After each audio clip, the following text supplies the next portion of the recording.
entablamos un diálogo contigo. Vamos a iniciar este proceso con la participación de la maestra Lupita. Maestra, por favor. Gracias. Buenas tardes, Ucha. Buenas tardes. Vamos a platicar un ratito en relación a tu trabajo. Me surgen algunas dudas. Sí. Aplicaste un test de inteligencias múltiples. Sí. Y marcas aquí los resultados. Okay. Pero no me dices cómo utilizaste estos resultados.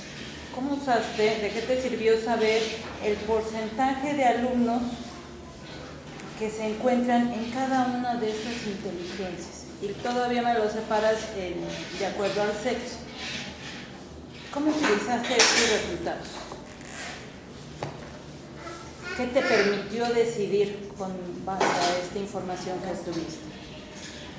En base a la información que yo pude recabar con el test de inteligencias múltiples, pude hacer una planeación adecuada al tipo de grupo que tenía. En primera, pues, la clasificación del grupo pasivo. Y después, cómo es que ellos utilizaban estas inteligencias. A partir de ello, pues yo también podía hacer estrategias metodológicas encaminadas a desarrollarlas. Porque, por ejemplo, si usted puede observar, la inteligencia interpersonal e intrapersonal estaban muy desarrolladas, ya sea en los jóvenes o en las señoritas. Eso permitió que hubiera una mejor comunicación en el aula y por eso hacían dinámicas en las cuales ellos se comunicaran y trabajaran en equipo. No nada más en el museo trabajaban en equipo, en ocasiones también en la resolución de algún cuestionario o en ocasiones para hacer algunas otras actividades, como por ejemplo nos llegó a tocar el que temblara, el simulacro en una ocasión y después también que tembló el día del museo, el interactivo cuando se presentó. Entonces, todas las inteligencias son tomadas en cuenta, tanto para utilizar las fuentes históricas, porque como lo mencioné, tenían un déficit o tenían poco desarrollada la inteligencia visual, porque a uno les presentaba una imagen y decían, pues es una persona parada, muy breve, muy superficial. Entonces, a partir de esa investigación, pues entonces yo hallaba preguntas catalizadoras que pudieran ellos pues tomar en consideración para hacer una mayor observación, y eso les ayudaba a darse cuenta de el contexto, de la forma en la que vestían, el ambiente, del medio ambiente. Por ejemplo, cuando en alguna ocasión utilizamos una pintura de las primeras fábricas, pues habían alumnos que mencionaban que estaba fea, pero podíamos hacer un análisis de cómo eran las calles, de cómo eran las fábricas, del tipo de urbanización que había en ese entonces, ¿no? ¿Puedes decir que hubo un avance en ese tipo de inteligencia con el trabajo que desarrollaste con los alumnos? ¿Volviste a aplicar el test? Al finalizar, no. Hubiera sido conveniente, ¿no? Conveniente. ¿Con cuántos grupos trabajaste? 3 grupos. Con 3. ¿Con los 3 aplicaste las mismas actividades que acabas de describir en tu presentación? Sí, son las mismas estrategias, pero son diversificadas dependiendo del tipo de grupo, porque tenía dos grupos pasivos y un desordenado. Ok, nos ubicamos ahorita con los de las inteligencias, ¿no? Por la información que estás presentando aquí. ¿Cuál sería la diferencia en tu toma de decisiones del grupo segundo I con cualquier otro grupo con el que trabajaste? Porque me imagino que tus resultados fueron distintos, ¿no? Sí. Pon un ejemplo de todas las estrategias que utilizaste, uno nada más. Por ejemplo, con los alumnos de tercero, que eran pasivos igual, estaban... ¿No tenías otro grupo de segundo? Sí, de segundo. Ponme el H. ejemplo con el segundo porque eso es más afín, ¿no? Sí. Con segundo H también hice el test y ellos tenían un desarrollo suficiente, digamos, en la inteligencia verbal, lógica, visual, corporal. A ellos La diferencia es que ellos tenían menos desarrollada inteligencia interpersonal e intrapersonal, y eso ocasionaba dentro del aula conflictos. Para poder desarrollarla y tomar decisiones, porque sí hice las actividades con ellos, entonces utilicé estrategias extras, como pues estrategias relacionadas con la convivencia.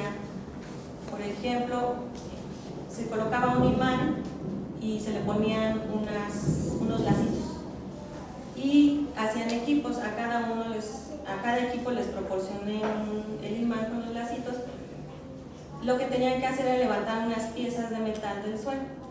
Entre mayor fuera la comunicación y entre mejor se relacionaran ellos, poco a poco pues iban estirando el lacito, porque no tenían que meter las manos, era con los pies. Lo iban estirando para que ellos pudieran pues lograr el objetivo, que era levantar las piezas de metal. Pareciera que era algo sencillo, pero eso ayudó a que ellos se comunicaran, se relacionaran, y que posteriormente en el trabajo, por ejemplo de la clase interactiva, no hubiera la agresión o la interrupción del compañero o la risa de que ya se equivocó. Esa, por ejemplo, es una estrategia. Y también, por ejemplo, las estrategias de museo, cuando las apliqué con ellos, también se presentó en el aula, pero no pudimos invitar a otros grupos, no porque yo no quisiera, sino porque el profesor titular, el profesor Edgar, también era su tutor y les tenía varias restricciones por lo mismo de que eran desordenados. Pero la relación que yo tuve con ese grupo, por ejemplo, era más de diálogo y de normas. O sea, el que cometía un error dentro del aula o no se mantenía disciplinado, pues le aplicaba la norma. Y entonces, pues, o era que trabajaba con el tutor o directamente con el subdirector. Pero eso ayudaba a que los alumnos tampoco se salieran de control. Sin embargo, cuando trabajaban con el profesor titular, en ocasiones se lo llevaba hasta la dirección. Y entonces había, digamos que un poco de problema entre el profesor titular y el grupo, por lo cual yo también pues hice caso a las sugerencias del profesor de también no dejar o no invitarlos a tantas actividades. Okay. Entonces no le dio los suficientes argumentos al maestro para convencerlo y realizar la actividad de manera más abierta. No fue así, lo que pasa es que el profesor a él se le salían de control, entonces él no quería correr el riesgo, porque al fin y al cabo la responsabilidad pues sería de su parte, sobre todo porque aparte de ser profesor titular, pues era el tutor y ya tenía problemas con el director lo presionaba precisamente por eso. Entonces, aunque yo sí hiciera actividades, de hecho cuando el profesor tutor faltaba, el grupo trabajaba muy bien conmigo. Bueno, no le vaya a quitar el trabajo al maestro. No, Okay, algunos alumnos me comentaban que si fuera el profesor el que me quedara, no se puede. Bueno, ya que aprobé su examen.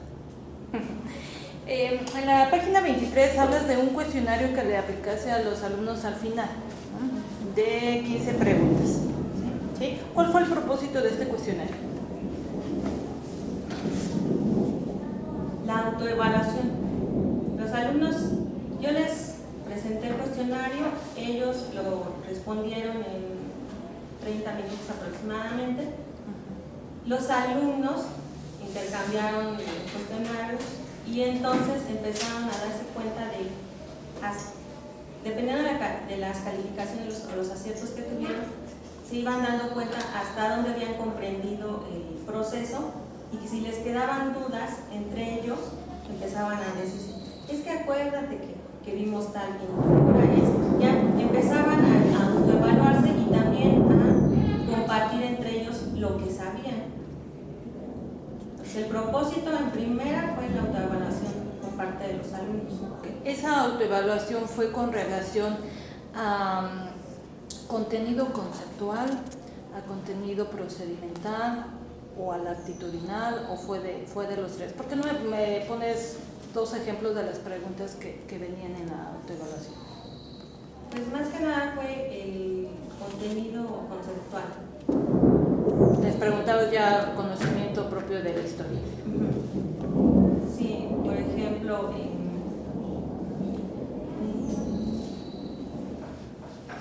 como se dice varias cosas, evaluaciones.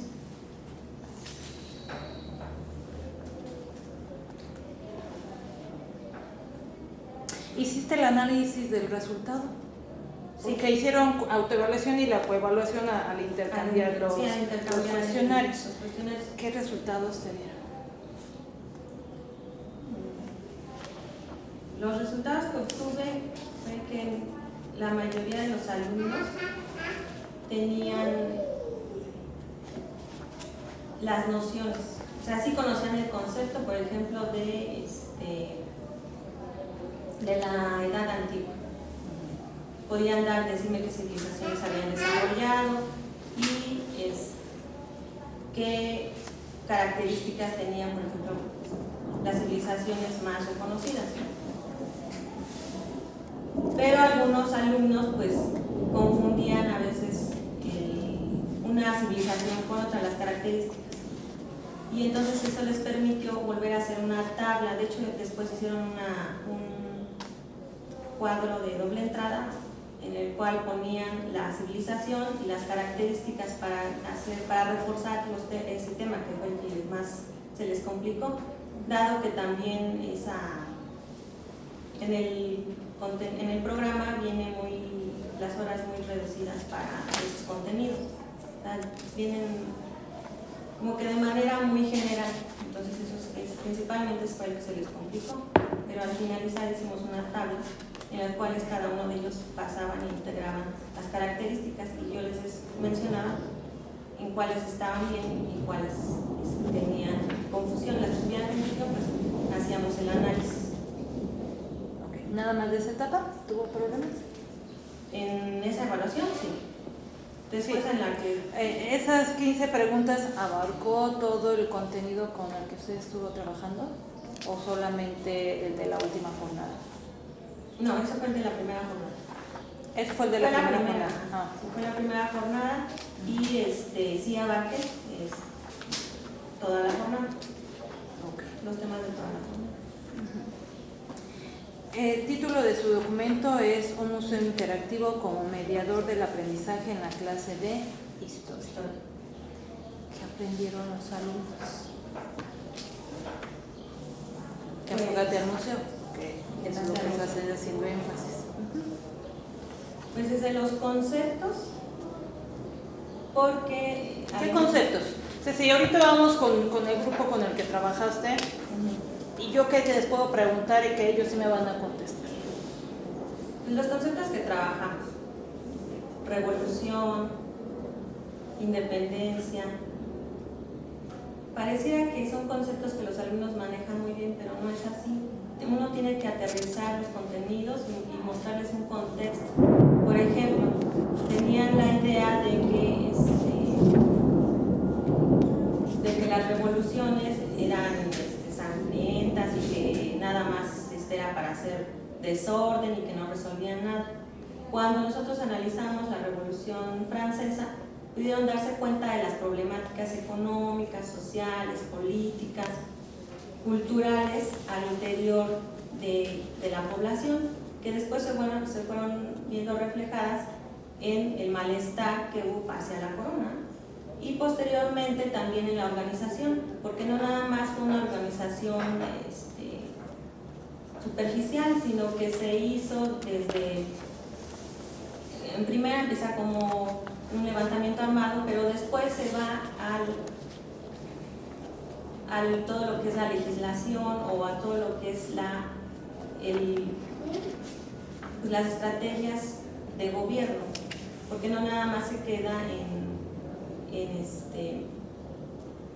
la problemática al interior del pueblo, sino que se van desarrollando etapas para que al finalizar pues se den los resultados pues del cambio de gobierno y de que después asumiera el poder Napoleón. Xochitl, yo estoy segura que tus alumnos aprendieron algo más. Ah, claro. Auxíliate de las competencias propias de la historia. Ah, ok. Pues no nada más lo conceptual, también el manejo de la información histórica, porque pues ya no hacían comentarios prejuiciosos, hacían comentarios acertados, preguntaban, intercambiaban comentarios entre ellos y entonces estructuraban un comentario crítico, un comentario informado. También lo que hacían pues era conocer o desarrollar el pensamiento histórico, porque a partir del análisis del proceso o del contexto, pues ellos podían decir, es que no es de esta manera, o habían alumnos que me dijeron, es que me han engañado toda la vida. Yo pensaba que Santa Anna era había vendido al pueblo, y entonces yo tenía que decirles el contexto en el que él vivió, las características que había y cómo la presión también de los gobiernos extranjeros pues influyeron en que él tomara esa decisión. Pero yo no se los decía así literal, sino lo trabajaba con las fuentes y ellos lo iban descubriendo, haciendo deducciones, inducciones, y entonces es cuando decían, ah, maestra, entonces desde ese momento, por ejemplo, cuando el Renacimiento,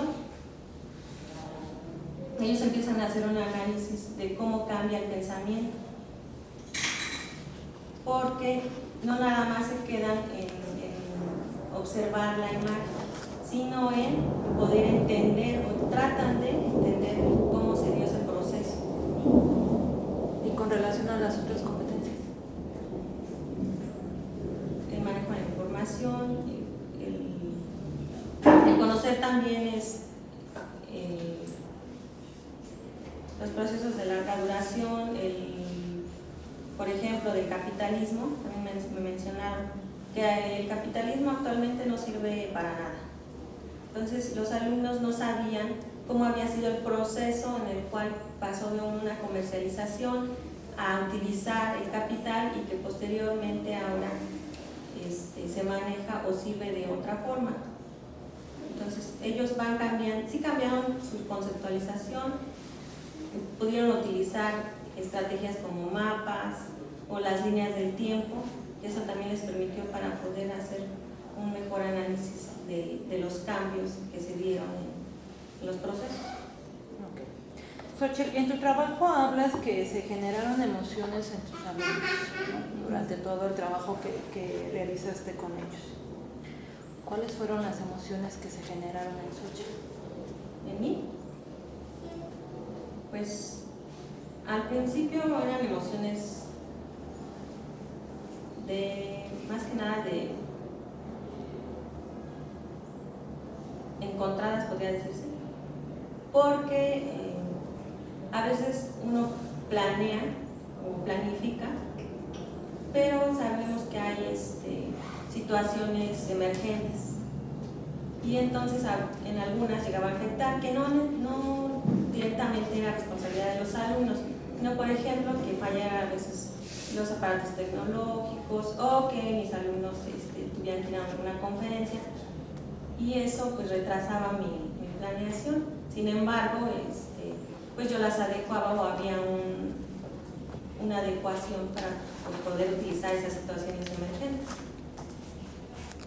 ¿Qué emociones? Pues de afecto, también la emoción de afecto que yo tuve con mis alumnos, porque eso ayudó a que ellos se dieran cuenta que uno valora su esfuerzo y que también pues esa buena relación permite que ellos expongan sus dudas, que procuren pues, ayudarse de uno, no nada más para la clase de historia, porque también me comentaban de otras clases, y de hecho pues eso ayudaba a que los alumnos buscaran más allá me buscaran más allá del trabajo en el aula.